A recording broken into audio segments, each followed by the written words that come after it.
Hello all, welcome to my channel blend with Shetty. ఈరోజు నేను ఒక సింపుల్ అండ్ ఈజీ రెసిపీ అలాగే నా ఇంట్రడక్షన్ కూడా మీతో షేర్ చేసుకుంటాను. ఇప్పుడు నేను షేర్ చేసుకుంటున్న కర్రీ పాలకూర వెల్లుల్లి కారం. ఇలా ఒక్కసారి ట్రై చేసి చూడండి, చాలా బాగుంటుంది. ముందుగా పాలకూరను అయితే చిన్న చిన్న పీసెస్గా ఇక్కడ వీడియోలో చూపిస్తున్నట్టుగా కట్ చేసుకోండి. ఇలా నేను కట్ చేస్తూ ఉంటాను అండ్ అలాగే నా గురించి షేర్ కూడా చేసుకుంటాను.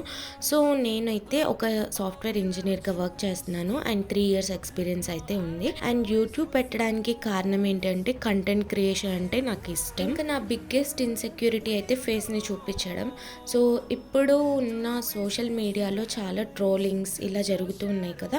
సో అలాంటివి నేనైతే ఫేస్ చేయకూడదని చెప్పి సింపుల్గా నాకు తోచిన వీడియోస్ అయితే నేను చేద్దామని ఫిక్స్ అయ్యి నిన్ననే ఈ ఛానల్ అయితే స్టార్ట్ చేశాను. ఈ ఛానల్ స్టార్ట్ చేస్తానని నాకు ఒక థాట్ కూడా లేదు. నిన్న ఎందుకో స్టార్ట్ చేసి పోస్ట్ కూడా చేసేసాను. అండ్ ఈ ఛానల్ స్టార్ట్ చేసినట్టు నేను మా ఫ్యామిలీ ఇంకా ఫ్రెండ్స్ ఎవరితో కూడా షేర్ చేసుకోలేదు. Because I want genuine subscribers. నా కంటెంట్ నచ్చుతుంది అని నేను ఎలా తెలుసుకోగలనంటే నాకు సబ్స్క్రైబర్స్ పెరుగుతుంటేనే తెలుస్తుంది. సో అందుకే నేనైతే ఎవరితో కూడా షేర్ చేసుకోలేదు. ఇంకా కర్రీ విషయానికి వస్తే ఆనియన్స్, వెల్లుల్లి, ఉప్పు, కారం మంచిగా కచ్చాపచ్చగా గ్రైండ్ చేసుకోవాలి. నెక్స్ట్ ఒక పాన్ లో ఆయిల్ వేసుకొని మనం పోపు దినుసులన్నీ వేసేసుకొని అవి మంచిగా ఫ్రై అయిన తర్వాత మనం పేస్ట్ చేసుకున్న ఆనియన్ మిక్స్చర్ అయితే వేసుకొని మంచిగా ఆయిల్ బయటకు వచ్చేంత వరకు ఫ్రై చేస్తూ ఉండాలి. ఆ తర్వాత మనం కట్ చేసుకున్న పాలకూర అలాగే కొంచెం పసుపు వేసి బాగా ఒక 5 to 10 minutes వరకు కుక్ అయితే చేసేయడమే. ఇలా సింపుల్ గా 5 to 10 minutes లో ఈ కర్రీ అయితే అయిపోతుంది.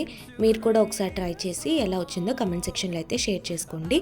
నా వీడియోస్ నచ్చినట్లయితే please do like, share and subscribe. Thank you for watching. Take care. Bye bye.